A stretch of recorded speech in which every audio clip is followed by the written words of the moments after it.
પારડીના મોતીવાડા પાસેથી સ્પ્લેન્ડર બાઇકની ચોરી કરનાર રીંધા ચોર આરોપીને લાજપોર જેલથી પારડી પોલીસની ટીમ ટ્રાન્સફર વોરંટથી લઈ આવી।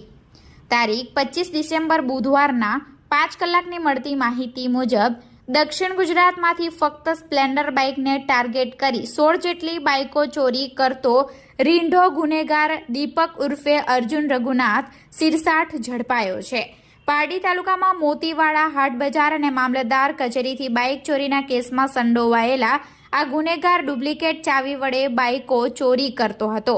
પારડી તાલુકામાં 19 માર્ચ 2024ના રોજ રાકેશ બૌદ્ધની GJ15 DP 0728 નંબરની બાઇક અને 21 ઓક્ટોબર 2024ના રોજ ગિરીશ હડપતિ GJ15 BQ 4002 નંબરની બાઇક ચોરી થઈ હતી।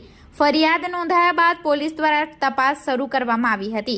આ દરમિયાન સુરત DCB પોલીસ દ્વારા આરોપી અડાજણમાં બાઇક વેચાતો ઝડપાયો હતો। પોલીસે 16 ગુનાઓ ઉકેલવા સાથે ચોરેલી 15 બાઇકો કબજે કરી હતી। દીપકે કબૂલ્યું કે તેણે પારડીની મોતીવાડા અને મામલતદાર કચેરી નજીકથી બાઇકો ચોરી છે। આરોપી લાજપોર જેલમાંથી ટ્રાન્સફર વોરંટથી પારડી પોલીસને સોંપાયો છે। રિમાન્ડ માટેની કાર્યવાહી હાલ ચાલી રહી છે।